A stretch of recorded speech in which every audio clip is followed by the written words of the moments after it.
And hey, everybody, how are you? This is Kevin Gallagher with Time Out, and we're here tonight live. We're taping this on a Wednesday night, and let's see, it is the 27th. And just a little hint for those of you who are watching locally, if you want to see these shows live as they happen, I tape these using some software over the web, and it goes out live to StreamYard. Through StreamYard is the software, and it goes out live to the Facebook page for the radio network, and it goes out live to, let's see, the Twitch feed and also the YouTube page for the radio network. So it starts there first. So if you go to the Truth Be Told Network's pages there, look for, just do a search.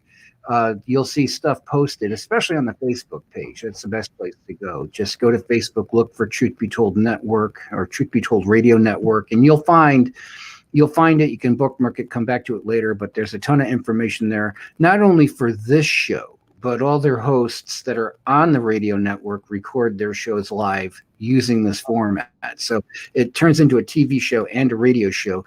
The audio of this is played on Friday evenings at 9 p.m. So if you can't get in front of a TV, you can listen to the show on the radio at 9 p.m. Eastern. We've been we've been on the air here just over 25 years. We hit 25 years on October the 10th, and that was 1996, believe it or not. And I never thought I'd be doing the show this long. And it's changed a lot from doing things, Chris, in studio and going to the studio and doing all that and setting up to where now, the format really hasn't changed. I got the same black background. I got the same type of format, only, my guests are far away. I have some interesting stuff that I can do to record the shows, and what you're seeing now right through a laptop or desktop computer. And it's pretty nifty. And I know through Comcast with the cable access there, yourself and the other producers that do shows there, which is one of the more active cable access channels in the country, they all use the same type of setup, the same type of software, everything. So folks, tonight, my guest is Chris Pante. If you watch Channel 23 in Danbury, Connecticut, locally, you see him there. But if you're listening to him on the radio, and he gets a lot of listenership on the Truth Be Told Radio Network, you can go to the Truth Be Told Radio Network's homepage, which is truthbetoldnetwork.org. If you have a smart speaker of some type, you can listen to the network that way. If you have the TuneIn app loaded to your phones or any kind of smart device, you can do that. Even through an Apple or even through an Amazon Fire Stick, you can load that. So you can listen to him a whole bunch of ways. You get listenership all over the world. It's pretty cool. So Chris Pante is here with us. I want to say hello, and Chris, it's good to see you. We have the magic of TV where you can be sitting at home. I can be sitting at home here and doing a program. So how you doing? I'm good. It's interesting. You mentioned, you started doing the show in 1996. And as you talked about all the changes, well, think about what the world was like in 1996. Yeah. I mean, you were reporting on what was kind of a world of change. It was during the Clinton administration, and the things that came up on a daily basis was about essentially his philandering. But a lot of the world, functioned well. But the world that reporting on today, 25 years later, is about a world in total despair and very little hope.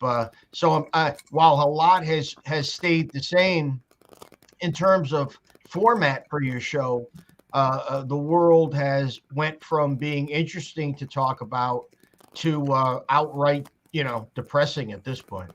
Yeah, it is. And it's just been a completely different place. It's really quite interesting because it's just changed so much. I mean, between that time and now, look at what's happened. You get to 2001. We know what happened in 2001. That was 9/11.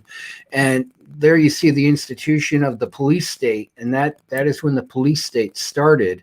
And it went forward. And I can remember, they saying, well, things are never going to be the same again. And then we get to other events that have happened happened. And then more recently in 2019, 2020, we know what's happened there with the virus, the lockdowns, and all that stuff going on. And that has really radically changed the way that we as humans worldwide interact with each other. And it's very interesting, and I'll add one more thing. If you're watching the program live, what's cool about this is, since I usually tape these like 6 p.m. Eastern on Wednesday nights, if you go to one of these places where we go out live on Facebook, YouTube, or Twitch, you can interact with the program by typing messages, in the chat, and I'll see them and be able to relay questions, what have you, which is a pretty cool little caveat that's possible. So I know you've been doing a lot of the same thing, doing the TV show that you do. Tell people a little bit about your show, and then about your TV show, how long that's been going on, how they can see it. And also, it's called the Chris Pante Show as well on the radio. So let people know a little bit about that. Well, a TV show, I actually was an apprentice on the USA TV Talk with Al Brun, and this was back in 2011, 2012. And so essentially, I guest hosted there, and then Al ended the show and moved to Florida. And essentially, he's the one that created cable access in Danbury in the 1970s. He's like the grandfather of it. And so when he moved down to Florida, I just essentially decided to start my own show and just call it the Chris Pante Show. And through technology, just like what you were talking about, we went from having to have the guests in studio or on the phone.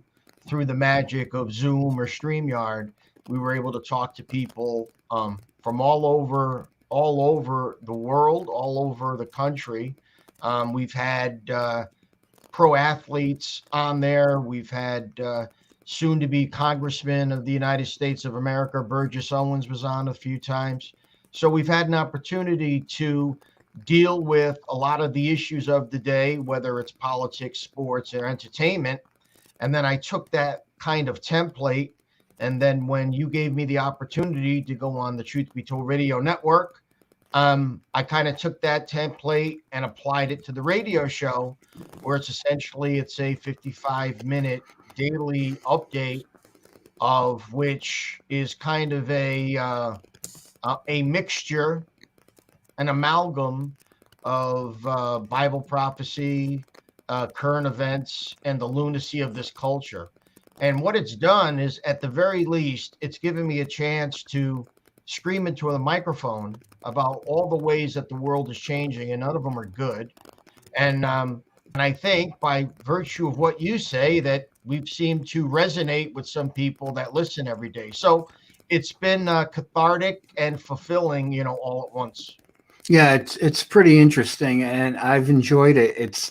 I know from talking with you, it's been like it's a chance for me to rant and get a lot of things off my chest. And I half jokingly, really, I say that you're kind of like the Rush Limbaugh of Truth Be Told Network. So you do a daily broadcast. You're talking about current events. You're talking about how all these things kind of hook together, how they're actually happening, what's going on, and it's been very eye-opening for me to hit a whole nother medium. And there's great similarities, and there's great ways that it's not very similar at all. And it's been an excellent way for me to meet more people, which is kind of cool.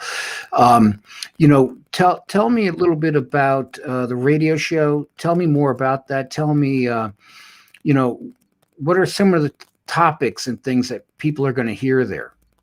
Well, it's kind of a daily narrative. I mean, if you grew up watching soap operas, and all of us who admit to it, we watched something when we got home from school, and you kind of get hooked into the storylines. And essentially what my show does is, for the last, I've been on since April of 2018, is to hooking into storylines that kind of affect our country, the presidency, politics, the destruction of the New World Order, the kingdoms of this world becoming the kingdoms of our Christ. And so there's always an encouraging aspect to the show. I mean, it's not going to bum you out. It'll make you listen. Okay. I'm very authentic. The way that I talk here is the way that I talk there. Yeah. I get excited. Sometimes I get mad, but I always add it with a little twist of encouragement, to know that God has this. And before the foundation of the world, he knew that a time like this would come on planet Earth. And to be honest with you, even if you watch Fox News, are they going to give you that kind of point of view? We know CNN's not gonna, MSNBC, The View's not going to. So I keep telling Kevin, on a daily basis, what are you filling up your mind with? There has to be somewhere you can go that can make sense of the darkness. And this is what we try to do on the show. Make sense of the darkness. I think from what you told me, Kev, the people that listen, I mean, the average listener hangs with the show for over 40 minutes. Yeah. Which is great when the show is 55 minutes, because most of the time people listen to a show for 7 or 8 minutes, if that. Yep. So we've been blessed that way that people listen. So, we're resonating with a group of the population that wants to know from a biblical standpoint what God is saying to the churches. How are we supposed to react? And then what do we do with it? How can we turn that into fuel to make your daily life better? So right now it's very difficult because we watched the demise of Joe Biden, who was never our president, and Mr. Trump will be back to take his spot in the White House. He never won. It was a big steal. We talk about what's going on in China, what the real truth is about the Wuhan lab. We talk about the almost incestuous relationship now between the sports industries of America and their ties to China. Yeah, especially like the NBA, right? The NBA is in bed with them big time. Correct. Baseball bats are made in China, and the sneakers, the NBA stars are made in China, and so the high level personalities, Kevin, of our society have been bought and sold by the Red Dragon, and no one points to the abuses in China. And what Mr. Trump said about the virus was true. And we even learned today that this Dr. Fauci, I'll let you people make up your own mind, but to me, he is about as a big of a problem that has happened in our country with this virus as the Chinese government. So what my show tries to do is shine the light on the path of facts as these things develop into the news cycle. One thing I didn't understand is that when you name like a virus or something like that, or a disease, like say Lyme disease, when they first discovered Lyme disease, it was right here in Connecticut, Lyme, Connecticut. So they named it after where they first discovered it. And it has nothing to do with being racist or anything. It's not because people hated the state of Connecticut or hated the town of Lyme. It's just that this is where it was first found. And so this is normally a naming convention. So when they started calling it the Wuhan or China virus, it's because that's where they first saw it, ever. In reality, there it is. And so it had nothing to do with being racist. And this is something I just couldn't wrap my mind around. But a lot of liberals really took that to heart by saying, well, calling it the China virus or whatever, that's racist. And I'm like, well, excuse me, this is the normal naming convention. This is what you do. Right. And that's where the Wuhan lab is. And we've been through it over and over again, that it wasn't some bat in the wild that bit some human that it spread. No, this was created in a lab, folks. And I'm not saying it was created for a biological weapon, but it escaped the lab and no one did anything about it. Yeah. And people are complicit in our country too. But also things, Kevin, that we talk about. How about cancel culture? Look what happened to Dave Chappelle. Dave Chappelle went on Netflix and he had the maracas to say that gender is a fact. Now he has the transgender community screaming at him. cancel culture is something. This is a domestic thing, and it's affected everyday life, and we have Yeah. to talk about it because the areas to tell it like it is, the way Howard Cosell coined that phrase, the areas are getting less and less and less, and you give us the opportunity to at least get these things off our chest. Yeah, and the thing is, before, like when I opened up the show, I was taping this at the same studio so that you were taping your show, and it was going out locally and going out onto YouTube, and we didn't have these kind of censorship problems. But you go back to terms like political correctness, and now what you're bringing up, cancel culture. That's just a form of censorship. That's all it is. I watched the Dave Chappelle special, by the way. So personally, I'm like, I don't see anything all that bad with it. I was like, this is really a lot to do about nothing. The thing is you have to remember something with a comedian, and you've done stand-up comedy, so please correct me if I'm wrong. You take any comic, I don't care how close they are to being who they really are on stage, it's still an act. It's theatrical. I mean, I can give you a really good example, like Andrew Dice Clay. Andrew Dice Clay does that character on stage, and then feminist things will get offended, but it's like he's lampooning. He is being so extreme in that character to make a point, and it's a character that he's playing on stage. In reality, he's a Jewish guy who's been married to the same woman for, like, I don't know, 30 years, family guy with kids, but he goes on stage and he has this persona. And so it's like, you're going to get all bent out of shape over somebody acting. It's like, it would be like, well, if somebody got hired to play Hitler in a movie, are you going to hate the guy because he played Hitler? I mean, Mel Brooks, I don't know how many times he played Hitler, Jewish comedian, would lampoon Hitler all the time and play him on camera, on film. And I mean, what are we supposed to cancel Mel Brooks because he played a historical figure that people don't like? I mean, I don't get it.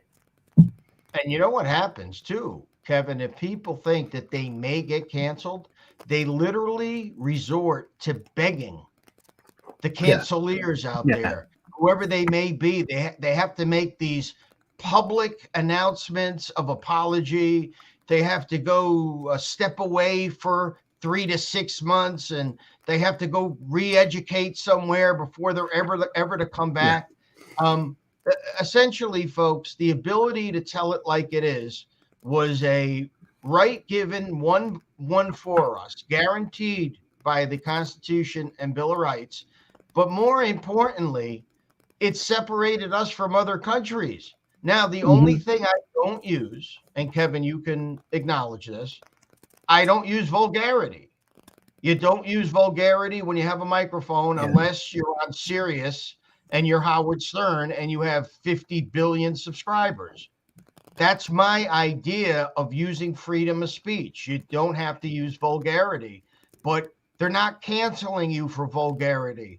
They're canceling you for opinions based on long-held traditions. And they have decided that gender is no longer a fact, that the Constitution is no longer a fact, that the founding fathers were not good people, but they were racist.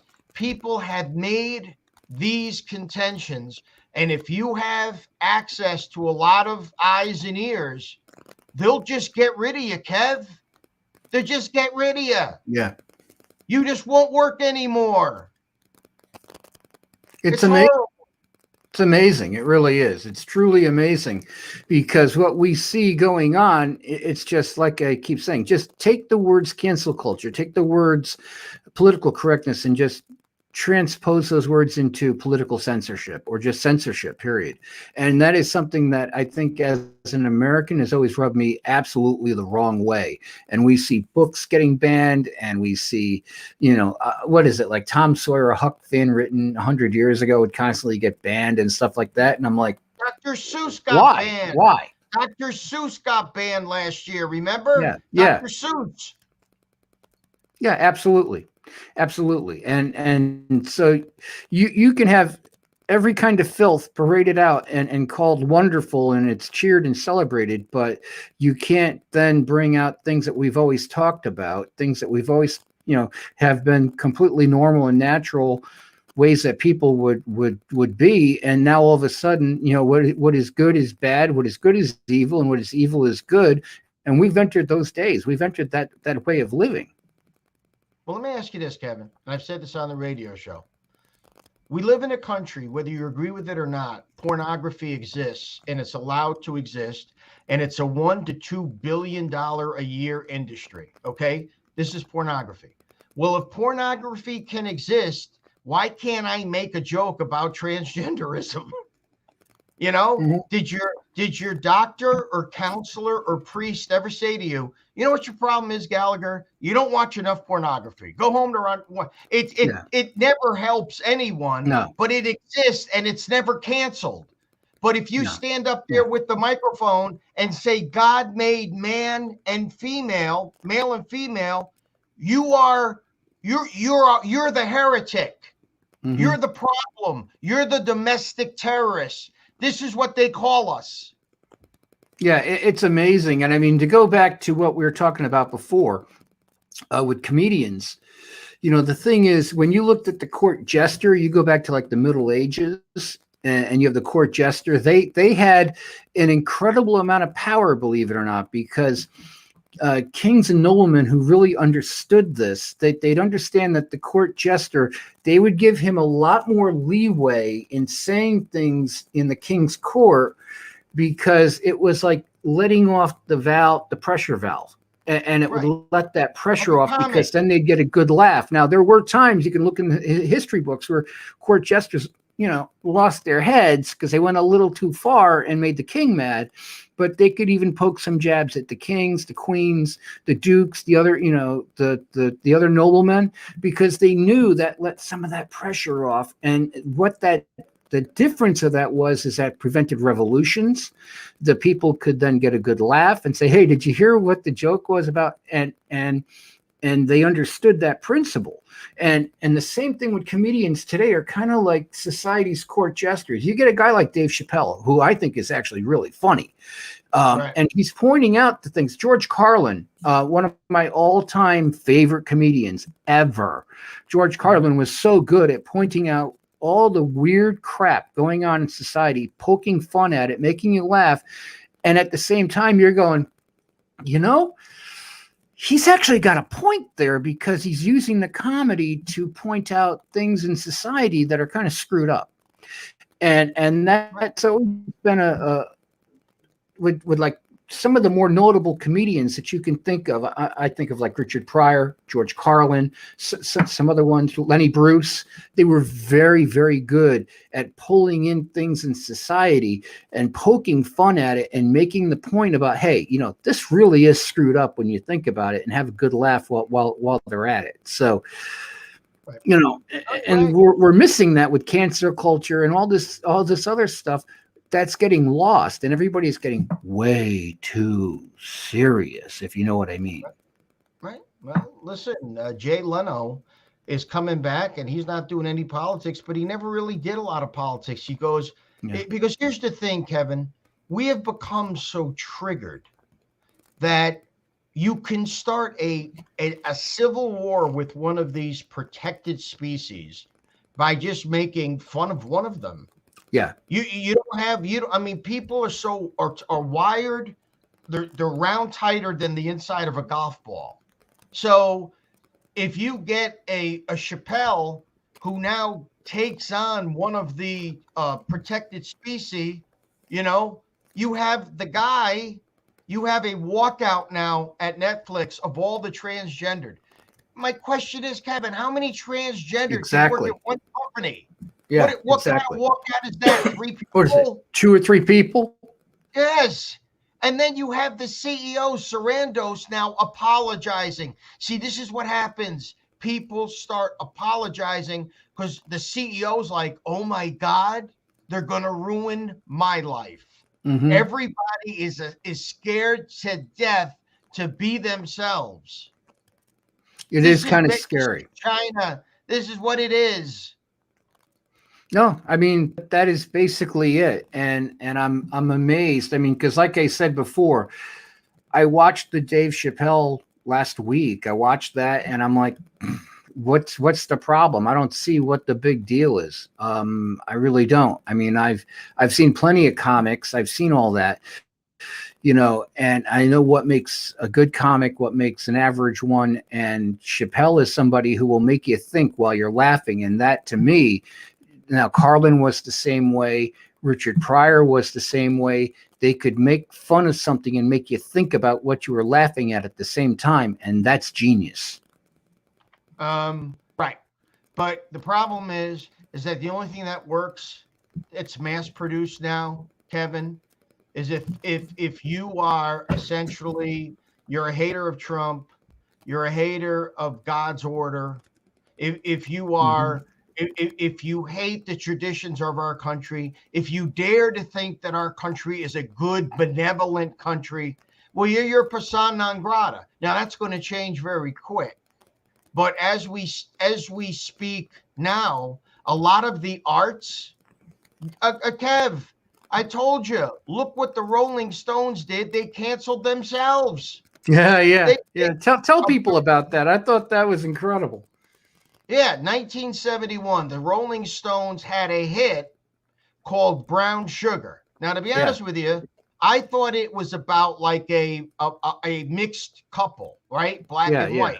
That's what I thought it was. And back in 1971, yeah, 1971, if that was considered edgy, if you're a white guy to have a black girl front and well, it turned out. Now I can never understand Mick Jagger, okay, but it was kind of a bouncy. I'm not a big Stones fan, but it was a bouncy song, right? It was fun. So evidently they read these lyrics that they've been singing since 1971. Evidently they were talking about the slave trade. Okay. Right. So the Stones said, before anybody does it, we are not going to sing Brown Sugar. That's and crazy. They're doing this. Kev, hear me out. They're doing this on their unfiltered tour. They just filtered themselves. They just filtered themselves. They just filtered themselves. Now listen. And you know what? People picked up on it. Like, how come you're not playing Brown Sugar anymore? Because they canceled themselves before someone canceled them. Now, before somebody got offended, right? Yeah. Right. The real liberal out there. And let's listen. I'm giving a high five to the real liberal. The real liberal would say you have freedom of expression. That's what they've been singing. But the real liberal now is not the liberal that you and I grew up with, Kev. The liberal now is like a psychopath that wants to stop you from expression. And they stopped the Rolling Stones. They're 80 years old. Yeah. And they canceled themselves. Yeah, it's very true. And, the crazy thing is, I'll just give you this little factoid because I've just, through the years, after I found this one out, Chris, I thought it was just great. I mean, it's awesome. Okay. If you go to the London School of Economics, which is to their website, this is, folks, the single most prestigious school in economics in the whole world. The London School of Economics is it. You get a degree from there, you work anywhere. So if you go to their alumni page and you go to did not graduate and you look in there, you're going to see Mick Jagger's name. Mick Jagger was a student of the London School of Economics. Now, what happened is he quit going there. So as I jokingly say, become Mick Jagger. Right. So, otherwise you might have seen him on Sky or CNBC or BBC as their lead economist talking about economics. Now here's the funny thing. Jagger is no dummy. You can say whatever you want about the Rolling Stones. I get it, but you never hear about any of the Rolling Stones having economic problems. He made sure they had a business manager that he picked out, and he understands economics. Look at where the school he went to. And so all of their finances had to be managed, and he made sure of that so that they didn't have any hanky-panky there. And so quite amusing, but you can go look that one up and you'll get a good laugh. But it says alumni, did not graduate. Very, very interesting. Kev, let me throw this out because this jumped into my head as you were saying it. The Stones also have a song called Sympathy for the Devil. How come they Yes. didn't cancel themselves over that? Because we Christians, we understand that everything you sing, you don't mean it literally. I mean, it's a song. It's Yeah. supposed to make you bounce around. Now, I'm not making excuses, but in this day and age, they decided, okay, we're not going to sing Brown Sugar, Yeah. but we'll talk about the devil's point of view at the crucifixion of Christ. Hmm. It's like Yeah. they're canceling themselves from the powers that the prince of the power of the air now. They're not really canceling themselves based on everything that they've done, but only the things that they think that they could run into trouble with. Yeah, yeah, it's amusing, and I'll tell you just a quick little story. A couple of years ago, I saw them. Oh, maybe more than a couple, maybe 10, 15 years ago. They were live on, I think it was HBO or something. They did their concert live, and I Right. watched it, and I was amazed because here's guys that need no introduction. You don't need to introduce Mick Jagger, Keith Richards, Ron Wood. You don't need that. We all know who they are. Right. And here's the thing: they've had, for lack of a better word, they're minor players. These are like they're backup singers, they're saxophonists, all these people that would fill in the sound during their live shows. Well, during that show, and they still do this to this day, because I just talked to somebody yesterday who saw them at their last show, and they did the exact same thing. They had a riser. It's the set part of the stage with the saxophonist. He's playing this beautiful sax solo during what do you call it? Not Helter Skelter. I always I'll remember the tune in a second, but he's playing that sax solo, and they have the song extended out to like 15, 17 minutes, and he's playing away on the sax, and there's Mick Jagger and Keith Richards elbowing each other, acting like teenagers, pointing up at him and like, yeah, man, that's awesome, that's so cool, and cheering them on. And these guys didn't need to be the center of attention. And Right.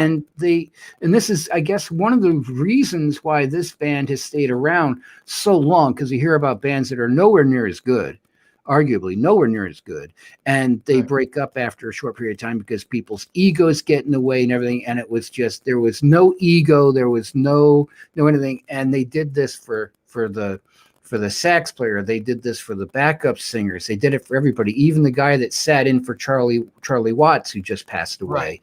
who was a fantastic drummer. He was even he was an accomplished jazz drummer as well. So, he made his money doing that, but what he enjoyed was the jazz drumming, and far more complex drumming than what you would get there. So I mean, this is the type of stuff we're dealing with. And I mean, at the same time, yeah, people are now canceling themselves, or canceling different aspects that they think that they might possibly get called out on in the future. And I mean, you had this even crop up in the NFL with the Oakland Raiders head coach. Oh, we should talk about that. You need to talk about that. But Kev, you just nailed it. You just nailed it, my brother. Like, listen, whatever Gruden said in that email, I am in no way, shape, or form saying it was a good thing. My question to you is, how did we learn of that email 10 years later? Right. Someone had it in for John Gruden. Why was it released? Where did they get this email from? It's a good question. How did they? It's horrible. And here's the thing, again, Kev, when we find out things from our private emails, okay, it's like Dear Diary stuff, okay? We all of a sudden become accountable for a private thought, and it has nothing to do with the job I'm doing right now. It's like, oh, Kev, in 1996 on your fourth show, you had this nasty thing to say about Colin Powell. Well, now that he's passed, do you feel horrible about that? Well, what I said about him then was on a show, but if you typed it in a private email, your reaction should be, how did you get your hands on this? It cost the guy his job and his career. Yeah. Well, the thing is, too, this was comments that were made 10 years ago, not 10 minutes ago, not a week ago, but 10 years ago. And that has nothing to do with the coaching job he's doing now. And it seems like he didn't have any problems with his players, white or black. No, and let me just say this, Kev. But the pendulum doesn't swing both ways. The New York Mets have a pitcher whose name is Marcus Stroman. Okay. He's an African American. He went to Duke University. And this year, he was asked on Twitter, what do you think about the boos coming off the mound during a bout adding? He said, they're booing me because I'm black, essentially calling the Met fans racist. Wow. Nothing happened to him. He made his next start. No one brought it up. He goes, I get it. I'm a black man and they hate me. It doesn't. I find that rather curious if you compare what he's claiming he went through to what Jackie Robinson went through. Well, again, Robinson didn't have the social media and he had to take a lot of it on the chin. But these clowns of today are not Jackie Robinson. These clowns of today are hypersensitive to race issues. But if you're African American and you think that the baseball fan in New York, which by the way is multicultural, he said that they're racist against him. So when we talk about things of race, John Gruden says something 10 years ago out of a private email, and he's going to lose his life. But Marcus Stroman can say things about racial tension against white folks, and nothing happens to the man. Nothing happens. Well, this is what typically goes on now. This is typically what the story is, and it's not fair. It's not right, but that's just the way it is. Are they going to cancel? You know why LeBron James doesn't say boo about China? Because Enes Kanter tried. I did that report today, Kev, on the radio. Enes Kanter is a center for the Boston Celtics. They started last night, first game against the Knicks Celtics. He released a video simply saying, free Tibet. This is to the people of China, free Tibet. China got wind of it, cut the feed of the Knicks Celtic game, and canceled Enes Kanter. It took them 20 seconds. 20 seconds, huh? Just because he said free Tibet. Now, Richard Gere, remember? He used to wear the t-shirt that says, so China is sensitive to what they do. They oppress people. But God forbid we point it out. And if we do, we get canceled. Well, what the hell are we doing in China? Why are we doing all this business for these people? Well, when does the day come when the cancelers get canceled themselves? Amen. And that day is coming soon, Brother Kevin. You know me. We're going to get redeemed soon. And this part of life is going to be flushed down the toilet. I can't take it anymore. You can't take it anymore, huh? No, it's ridiculous because you look at what's going on. You look at a lot of the sports. I mean, when I look at a ball player, I like probably football easily is my favorite sport. I'll watch it. I'm trying to teach some of my step grandkids right now how to watch it. There's a way you watch it, and the thing is I don't care what color the player is. I just look at can he play? I mean, what they the do. position. I mean, it doesn't make a bit of difference to me. I just want to know, is the guy, can he play? Is he really good? And there's players I admire that are white, black. I don't care what color they are. Are they a great athlete? Do they have some class? I mean, you look at guys from the past. I mean, regardless of team, you look at like an Emmitt Smith, you look at Jerry Rice. Right. Amazing players. I mean, I'm not a Cowboys fan by any stretch. I'm a Giants fan, but Emmitt Smith, that guy could play. He could play all day long. He could run circles around most people. Jerry Rice, he's the epitome of class in the NFL, both at the time he played and now. Player still. I mean, you look at, like they say, the GOAT, the greatest of all time with wide receivers. That's it. Amen. Yep. Amen. And race is, dude, race is the last thing that enters my mind. Right. They're squeezing us. And we're fighting back. And this is something else, my friend. Look what's going on with Southwest Airlines. Oh, Enough. Look what's going on with the military. They've said enough's enough. These cops in Chicago, they said enough's enough. Mandates aren't laws. Mm-hmm. They're only carried out by cowards. Yeah.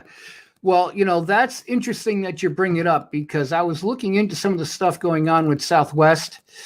Right. You look at airline pilots. These are not, clerks at some store or something. These are guys who are highly trained. They have hundreds of people's lives in their hands, every time they go to work. These are not your regular run-of-the-mill guys. So, Southwest had an interesting little glitch that they'll probably fix now in their rules having to do with their pilots. Because here's the thing, folks, and Chris, an airline has to have one thing to be able to operate besides jets. That's pilots. And without pilots, those planes stay on the ground. And there was a flaw in their rules with their pilots that said that if they all wanted to go on vacation at the same time and use their time, they could. And so it's illegal for them to strike. So they all called out and took their holiday time the same time because it wasn't during a holiday season. They couldn't take it then when everybody's traveling. So guess what? They shut it down. Amen. And they realized, brother. And if more people did that, then you'd be getting some of your freedom back. Right. Because here's the thing, Brother Kev, you can't train someone to be a pilot overnight. If all your pilots stay home, the planes don't go in the air, you don't make any money. And eventually you're like, well, wait a second, this is just a mandate. All right, we'll just let them test for COVID. Okay. Yeah. Because money talks and what walks, Kev. We know. And here's the deal. We're finally growing a set. Yeah. We have the law on our side. We have been lied to. We've been lied to by the federal government. We've been lied to by Fauci. We've had governors who have caved. They're closing down the economy. And all of a sudden, like, wait a second. If I don't go to work and everybody else doesn't go to work, the owners don't make money. And then they're going to start screaming at the governor. And we're at that tipping point right now. Yeah. And we're in a massive tug of war over who has the power. And so people have to realize that, one person does make a difference. That one pilot that contacted other pilots and said, hey, do you know what I just figured out? I figured out that we can all take our vacation time at the same time. We'll shut down the airline. That's right. And it wasn't illegal. They were well within their rights to do it. And they did it. And more people need to be able to do that because right now people are being given a choice of either complying with some kind of mandate or they're quitting their jobs, and people are quitting their jobs. Right. And that's incredible. When you got babies to feed, you got bills to pay, and then you're quitting your job. That speaks volumes, dude. Kev, what if you brought a loved one to a hospital that had 5,000 nurses walking off the job? Right. The hospital people are going to die. And what we don't understand the leverage that we've always had. We've just been too afraid. It's just after 9/11. We became so afraid with that sight of the smoldering leftover of the crash. We gave away our rights, and we're doing it again because we're afraid of something that has a 99% recovery rate. Yeah, isn't it amazing? They don't have the right to take our jobs. It's absolutely amazing, and the thing is, it's like, how much are you going to take, and it's how much are you going to put up with, and this is really what it comes down to. You have to decide for yourself how much of this are you going to take, how much of it are you going to put up with before you start saying no. I've joked around sometimes with people, and I've said, look, what happens with a young kid when they're a toddler, Chris? What's one of the first words that they learn? No. And they start saying no. Right. And then somewhere growing up through adolescence and you get you go through college and everything, that 2-letter word, N-O, we seem to forget, and we forget the power of the word no. Right. And the pilots at Southwest went, no. No. Right. And that ended it. And we got to get back to realizing that there's a little word that's very powerful. It's only 2 letters, N and O, no, and start using it a heck of a lot more. You know what I'm saying? And remember, and Kev, You make a great point, bro. Remember when we were kids and we wanted something and we were told no? We thought everybody was so mean. We love Yeah. the word yes. Well, now we're finding out that the word is no is so much more important than yes. And if we just said no, this could have been over 6 months ago. Yeah. Let me tell you something, Kev. I am person non grata at Madison Square Garden. I lost my job that I love so much, being a Mm. statistician for the New York Knickerbockers. And it wasn't an angry thing. I just didn't want to get the jab. I Yeah. would have tested every day if they wanted me to. I would have tested every hour. But they weren't looking for reasonability. They were looking for tyranny. Yeah. They were looking for lockdown answers. And so, you know what? I'm just waiting for the world to change. And when it does, hopefully, that I could step back into a position that I never should have lost, but I feel better not complying. I have Yeah. respect for myself. I don't think anybody should have to take anything in their blood stream in order to work. Why did we fight all those wars? For this? Yeah, exactly. For this, why don't you tell me a little bit more? I've always found it kind of interesting that you did that kind of work, but I've never really talked to you about it. I know in the open of your program, you have you see yourself sitting at the table, I guess, during a Knicks game or whatever it is. Yeah, right. And there's Christy Brinkley and some famous Correct. people and all Right. sitting around you. What is a job like that like? How do you do a job like that? How do you find all these stats? Because I know that the announcers are too busy looking at what's going on in the game to be able to look up these stats to say, well, the last, 20 attempts, blah, blah, blah, this happened. Right. And I know that wasn't them figuring that out. No. Essentially, there's something called a stat monitor that we have in front of us that compiles individual stats and team stats, and it's done electronically. What I do is based on what's going on the floor, whatever the story of the moment is, I give them the stat that backs up the narrative. So the Knicks run off 12 straight points. I'll give the stat, the Knicks are on a 12-0 run. Michael Jordan has made his last 9 shots. You give them that. Whatever the story of the day is. And it is a fantastic job. I've loved basketball since I was 6. The Knicks were my team. And I got this job, Kev. Yeah. It was a beautiful job. I sat on the floor half the time. And when I used to go to games, I sat next to the roof. Here I'm working on the floor. So we process data for the broadcasters to tell the narrative of the game story. That's essentially what we do. So we compile numbers to make the game story make sense.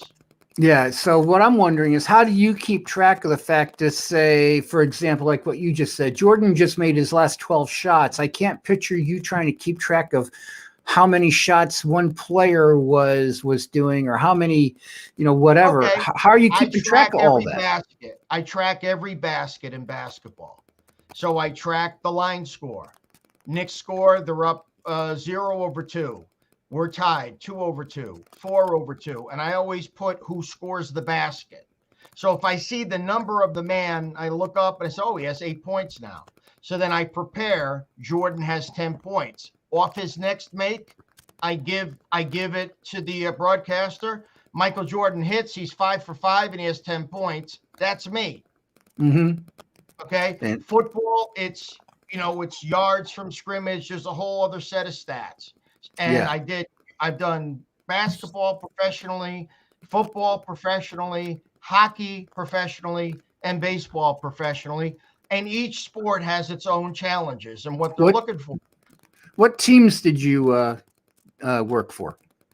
I worked at where the Brooklyn Nets. I did home and away for the Brooklyn Nets, whoever came in, and plus the Nets, and the New York Knicks, and the New York Mets, and the New York Yankees, and the New York Rangers. Wow. What is the? Let me just tell you something, guys. People need to know this. This run by the governor, they shut down all of these entities and stadiums, and you're not allowed in without a vaccination card. and I choose not to try to get in one with a fake vaccination card. They've shut it down. Mm-hmm. It's amazing, isn't it? I thought we lived in a free country. Well, you know what? You say that, they think you're a domestic terrorist. Yeah. Yeah. It's a But it was shame a because great what, job. yeah. I want it What back. if, but what if, the same prejudice was being used against people because they have cancer and they chose not to use chemotherapy? Well, let me ask you this, Kevin. What's this breakthrough COVID we have? They seem to have a way to make excuses for why the vaccines don't work. Now, Yeah. without being crazy about it, we're going to keep it at this level. You can trust Yeah. me. Yeah. But we know by fact that people are fully vaccinated and getting sick. So then how am I a risk when the RX doesn't work? Yeah. I haven't been able to figure that out because, you get chicken pox as a kid. You get Right. it. You're immune. Right. You can be around all the people you want with chicken pox. You're never going to get it. It's just not going to happen. So once you're immune, it means that, well, you're immune and you don't have to worry. You can be around people because you're immune. And apparently it doesn't mean that anymore. Stop So it, Kevin. I don't get it. You're being reasonable, Kev. We can't have this on planet Earth. You're being reasonable. Yeah, come on. I'm being reasonable. Kevin, there was a girl who wouldn't get served at Burger King because she didn't have her vaccine card. Yeah, They're turning away hungry people. And I don't know what that has to do with the price of tea in China, but Right. Buying food at Burger King and showing a card, this is what I got a few minutes left here. This is what Christians get kind of really weirded out about because it talks about the mark of the beast, and it looks like we're getting a dry run for that eventuality. And this is all this is, because it's going to get better. Guys, listen, we're going to pull through this. By 2022, you're not going to recognize this planet. God is going to redeem us for even the sake of those who he chastised. We're going to get into some blue sky that this world has never seen. But for what purpose? The great harvest. So, yeah, I could talk about it now. I'm with my like-minded friend, Kevin, and we get it off our chest. But there are people who've had to go through hardships simply because they want command over their own bloodstream. That's essentially what this is. And our immune system, by the way, my immune system is up to the challenge. I haven't gotten it. Yeah, I haven't gotten it. So there's, you just use some common sense and this and that, but common sense is not so common anymore, It just isn't that common. But Chris, what final world to turn, brother Kev? Waiting for the worm to turn, But what final thoughts do you have for us? Take a minute or two and give us some final thoughts before we wrap everything up. I just want to encourage people. Because I listen to what the Spirit of God says to the churches. I'm not a prophet, but I'm just a broadcaster. And this is going to justice is coming. Mr. Trump is going to be restored. We're going to get our country back. And it's not going to be like normal before. It's going to be better than ever. And that's what I want to leave people with. Okay. We can complain to get things off our chest, but I got hope for the future. And that's what I'm excited about. Tell people where they can see and when they can see your TV show, because I know they can see that on the internet. Yes, on a Wednesday at 5 p.m. on Danbury Channel 23. All you have to do is like the page. The Chris Pante Show is on live from 5 p.m. to 6 p.m. And obviously Monday through Friday, 1 to 2 p.m. Eastern on the Truth Be Told Radio Network at truthbetoldnetwork.org. I have my radio program where we try to hash these things out and make people feel good about tomorrow. Yeah, you're doing both programs live as they go out, and you cover a lot of really good subject matter, things that are going to make people think and really, get the juices flowing up here, because there's not too much that does that anymore. That's one of the reasons why I think people like Dave Chappelle got in trouble, because God forbid you make people actually think.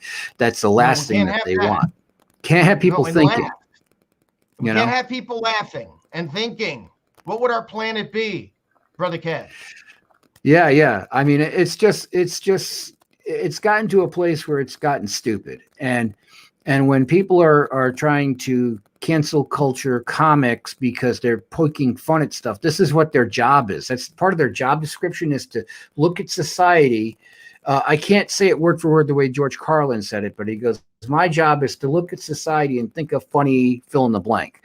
And that's what his job was. And he was very good at it. Chappelle is very good at it. And then you point out the absurd, you point out how absurd it is, and then people, they start thinking about it and they're laughing. And I guess that's not something that the powers that be want people doing. Just recently, we have a group of folks, and I know we're running low on time. They marginalized, they want to get rid of Halloween because it marginalizes people of color. I don't know how they came up with that. Huh? But they what? Did. Yeah. And I want to end with this, Kevin. I stopped listening when they tried to cancel Dr. Seuss. I'm being serious. When people found out something wrong with Dr. Seuss, you lost me. Yeah. And I don't listen to any of it. I now know that we're right, they're crazy, and things are going to get turned around. But it was the Dr. Seuss moment that I got that revelation. They've lost their minds. They lost their minds, but I don't understand the whole mindset of people wandering around in their lives wondering what they can be offended about. That doesn't make any sense to me. Enjoy life. You waste energy looking for things to get you, ticked off. It just does not make a lick of sense. Yeah, it really is. We came from dust, and we're going to return to dust. Exactly. Whatever we have in between, let's get some laughs out of life, and let's have some normalcy and block out all the crap. Yeah. Because it's beyond, what it is? It's mind-numbingly dumb. Yep. It sure is. And Chris, I thank you so much for joining me here on the program tonight. And that's Chris Pante with the Chris Pante Show that you can see on Channel 23 locally. And it goes out all over the world over Facebook. And you can also listen to his program, his radio program worldwide on the Truth Be Told Radio Network. You can go to truthbetoldnetwork.org. You can listen to it there, and there's a variety of other ways that you can actually do that. Folks, I'm Kevin Gallagher. I thank you for watching us here tonight. Please tune in again next week to see what it is we'll be talking about. Until then, hey, have a great night and God bless.